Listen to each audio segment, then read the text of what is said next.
गायिका गुड्डी सरोज यूपी आजमगढ़ से आप सभी लोगों को पांव छू के प्रणाम करती हूँ। सादर जय भीम नमो बुद्धाय करती हूँ।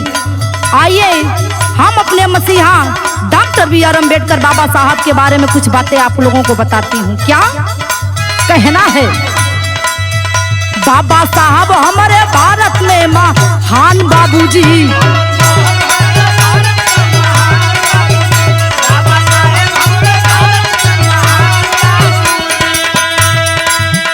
पढ़े गईले वही लंदन दरम्यान बाबूजी, पढ़े गईले वही लंदन दरम्यान बाबूजी। बाबा साहब हमारे भारत में महान बाबूजी।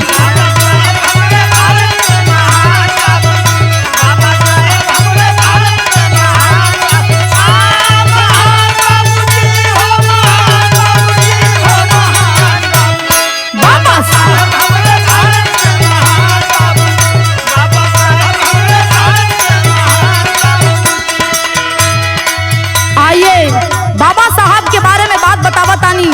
ओ समय के बाद जौना समय बाबा साहब अमेरिका में जाके पढ़ाई करत रहलन, लेकिन भइल बा का? अरे भूखिया से व्याकुल भी पतिया पठवले,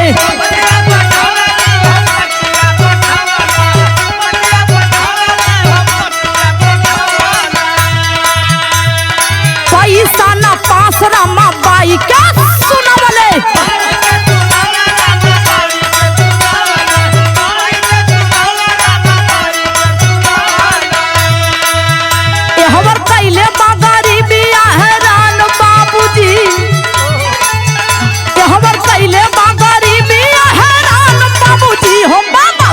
हमारे भारत में महान बाबूजी।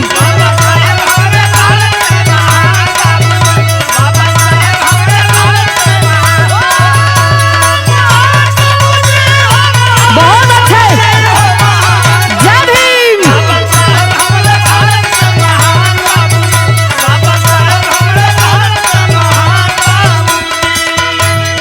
बात वो समय के बाद जौना समय हम लोगों के मसीहा डॉक्टर बी.आर. अम्बेडकर बाबा साहब लंदन में जाके पढ़ाई कर रहे थे।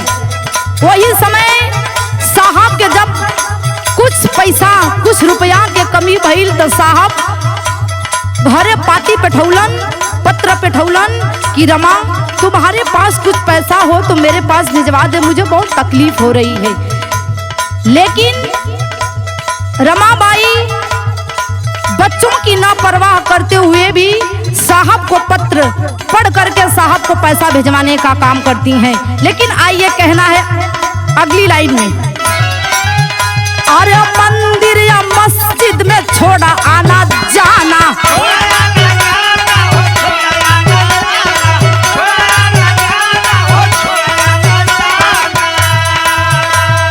सिद्धा या पनावा ना तो होई बा बेगाना।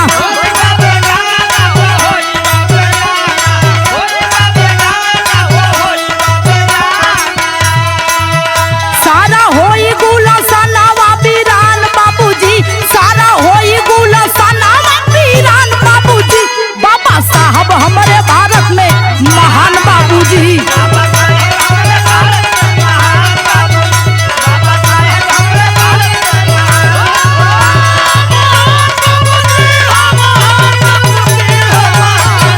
जय भीम।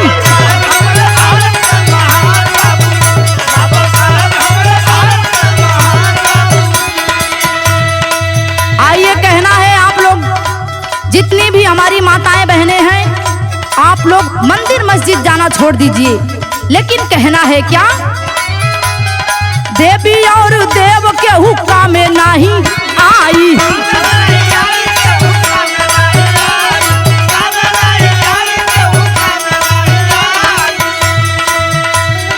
कबीरम निवास बाटे एही में भलाई।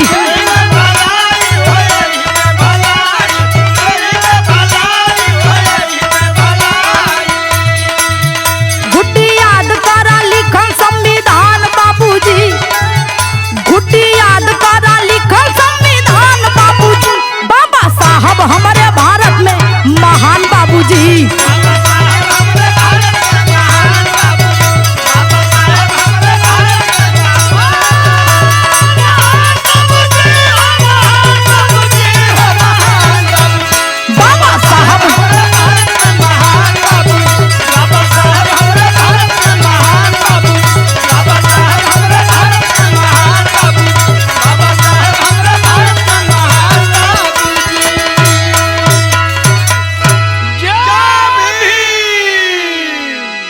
बहुत बहुत साधुवाद सादर जय भी।